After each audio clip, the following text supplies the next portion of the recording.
we got our top for our bench made. So next up, we got to get going on legs. Now, got a bunch of legs to make. If I look over and I count, looks like we got 2, 4, 6, 8. Got to make 10 legs.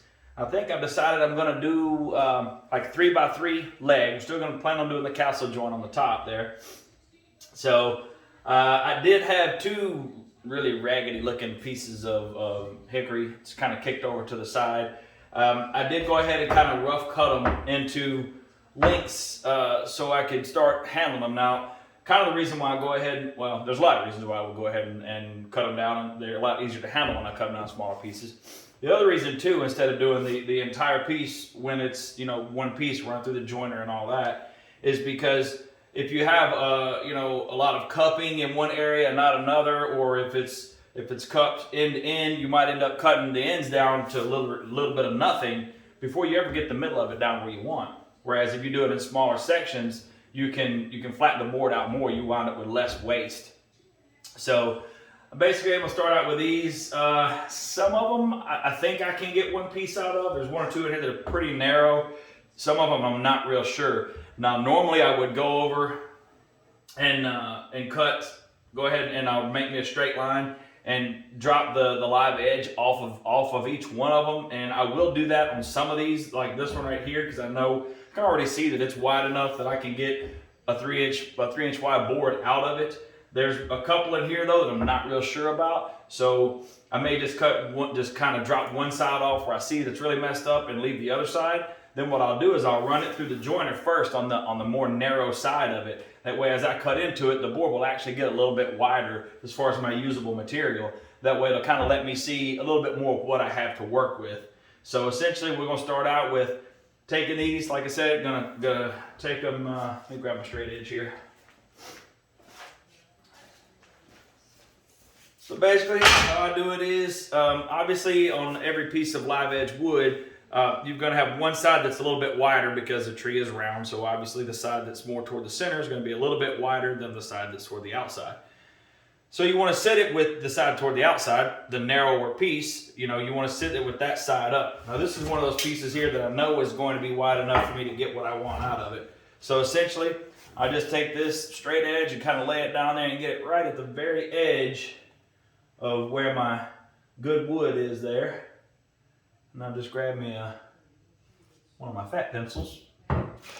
Hey, there's one right there. Just go ahead and make me a little line. I don't worry about getting it just perfectly straight if the bark or something kind of makes me stray off, because whenever I run this through my bandsaw, it's probably going to, like a drunk, cut it anyway. So we do that. Gives us that like that. So we'll shoot this through the bandsaw. Actually, before we do that, I will go ahead and I'll go over to the skinniest part of this board. You can see how the live edge kind of dips in right here. So I'll come over to the most narrow part, measure from the line I just made. Looks like I've got about 4 1/4 to that most narrow part. So then I'll come down here. I'll mark me 4 1/4 here. Then we'll go to 4 1/4 right here, which is almost over that edge just a little bit. But this is actually a good way to show you. See, down here, I've got plenty of meat to be into the good wood. But as we get down here, just off the edge where it starts to round over. But that's not a big deal, because as we cut down into that with our joiner, that edge is going to get wider, which will get where I want. So I'll go ahead. So I know I've got 4 1/4 inches of usable material right there. So I'll go ahead and we'll go ahead and throw a line on this. Like I said, I get it as close as I can with the with my pencil here, because I'm not that, nobody's gonna be that great at cutting a straight edge there. So what I'll do now is I'll go over to my bandsaw, we'll cut it here and here. Then this one will be ready to go to the joiner. So I'm gonna get all of these marked up, and then we'll be ready to go over to the bandsaw and knock them down into the next stage.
All right, well, you see we got it knocked down into something that, I mean, looks like something we could use now. It's not quite as ugly.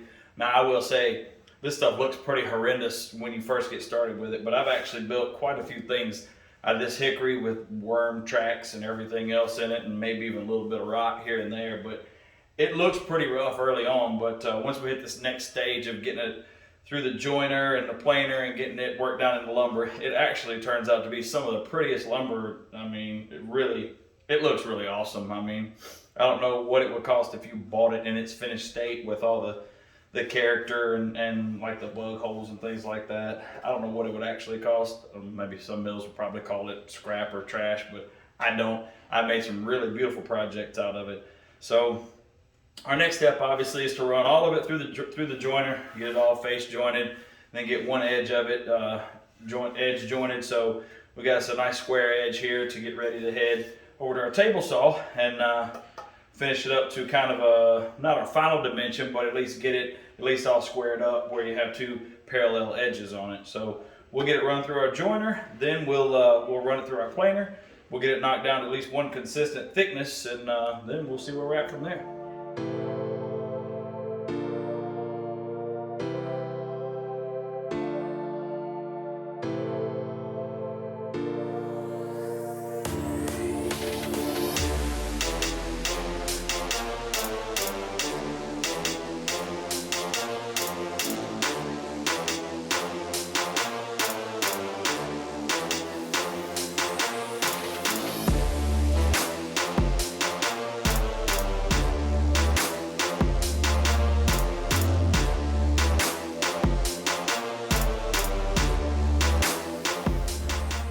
All right, well, I got it all run through the joiner and got some nice looking stuff. Now, obviously, this guy right here, some of these bug holes are kind of deep, but what I'll do, I don't mind them really. I mean, it's just a workbench, but this one I'll probably just put on the inside. The rest of them look really good, though. I'm pretty happy with them. I think they're going to look really nice. So next up is I got to grab them and we got to shoot them through the planer. And then basically, I'm not looking for any size, any thickness in particular. I just need to get it where it's consistent, you know, all the way across one nice flat surface. And all of these are plenty wide enough to do what I want to do. I was hoping I could get two out of this one. I don't know. We'll see. This one will be good. This one right here, it gets pretty narrow right there. I think it'll be okay. If not, after I run it through the planer and get the other side smoothed out, I can always flip it back over and run this side through just enough time so I can get enough meat there to do what I want to do. So I'm going to get to shooting these dudes through the planer and let you guys watch. We'll run it at about 1,000 times speed. That way it doesn't take you nearly as long to watch as it does for me to do.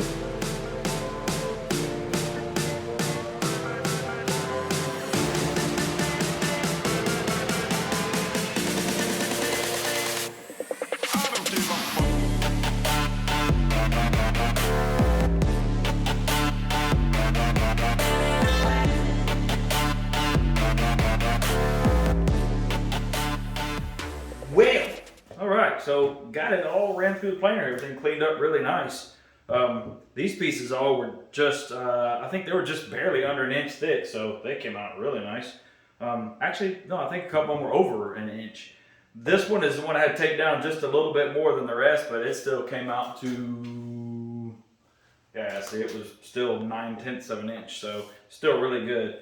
Now, this is the one that had the really narrow section right here. I took an extra cut or two, I don't remember, one or two, when I had on the joiner to try to open the face of this up just a little bit more. Now, if I go right there from inside of bark edge to bark edge, I've got 3 inches, which is almost exactly what I need for my my leg. Now, I did go ahead and edge joint this edge. So what I'm going to do is I'm going to actually go past where the bark edge is right here. Looks like it's going to be, if I go 4.5, that should give me plenty of room past it. I might even go further than that out actually. Let's see. Because you see the bark dips in right here. I'm going to have to cut that off. But right now I want to get a good hard edge to start with over here because this side doesn't dip in as much. So let's see. If I go 4 3/4, so basically I'm going to go 4 3/4 from this side, which puts me kind of up into this this dead zone a little bit where the edge starts to taper off. But at least I can go in and cut here, and that'll give me a good solid edge right here, so I know how far to come back into this side to get me a good solid cut here. I'm going to kind of try to sneak up on what I want my rough end width to be, which I haven't totally decided just yet. We'll do this board, and then I'll kind of ponder on it while I'm doing this board, and then we'll figure out what our rough size is going to be. I want my final width to be 3 inches for all of them, but that is once I'm totally done making the whole thing. So I normally like to give myself a 1/4 of an inch or so of kind of meat to play with, because we got to glue these up and then shoot them across the joiner again to get all of our edges and everything squared back up. So I'm going to say somewhere around 3 1/4. I don't know, I'll think on it for a minute. Let's cut this thing, get one solid edge on it, then we'll come back and figure out exactly what size we want to make our rough size down to. So let me get my table saw set up, and we'll jump over here and we'll cut this dude down.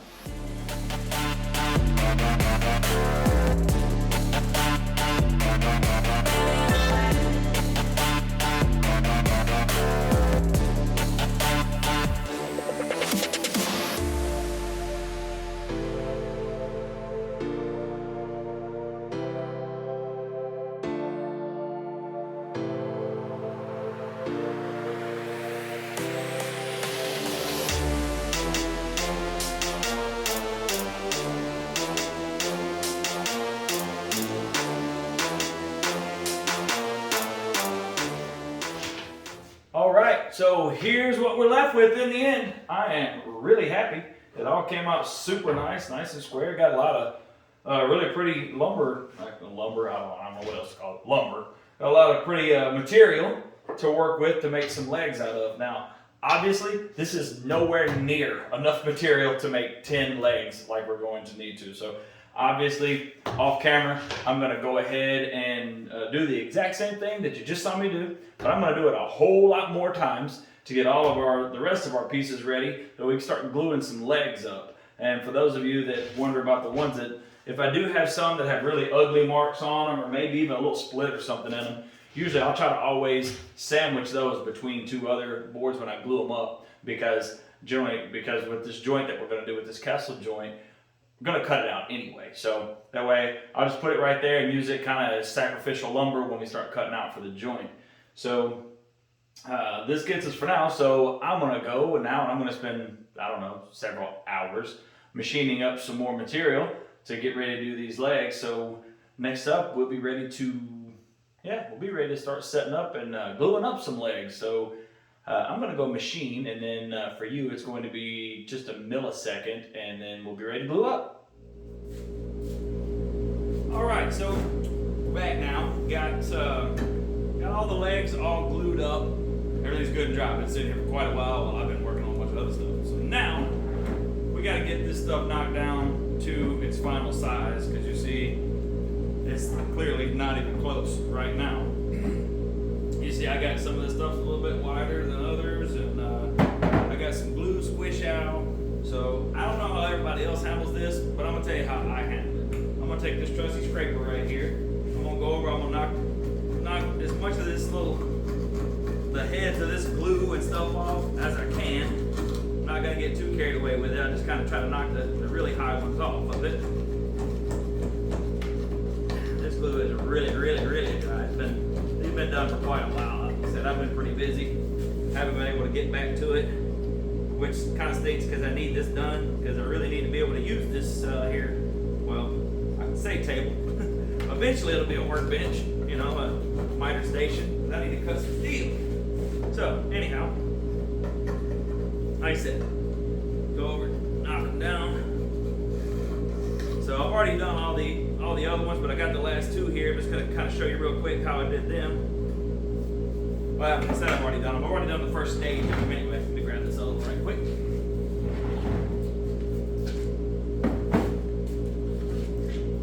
Same thing on this one. Just going to kind of flip these little dudes off of here. Then what we're going to do is we're going to put them on the joiner. And I try to make the same amount of passes through the joiner with each one. I'm taking off like a 1/16 of an inch not much, just enough to make sure that I get a good true flat surface. Then we'll go ahead on the, you know, kind of on this edge right here. Then we'll come back and face join it. Then we'll be ready to shoot through the planer over there and kind of finish up our sizing here. So let me get you to the spot where you can see. We'll run these dudes through.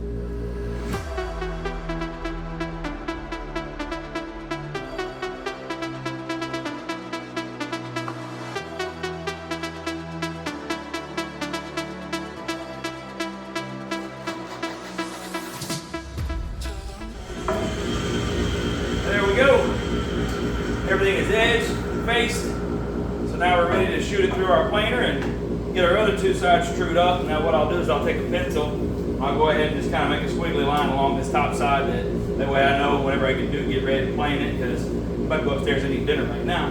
Just in case for some reason I don't get back to it, I know which side is the side that needs to get run through the planer. And obviously for the other face right here, for the other edge joint right here, obviously it's going to be the side with all the glue marks on it. Glue squish out. So I'm going to go eat dinner, and then who knows when I'll be back to shoot some more video, but we'll be back to playing this thing. I don't know, for you it'll be just a couple of seconds.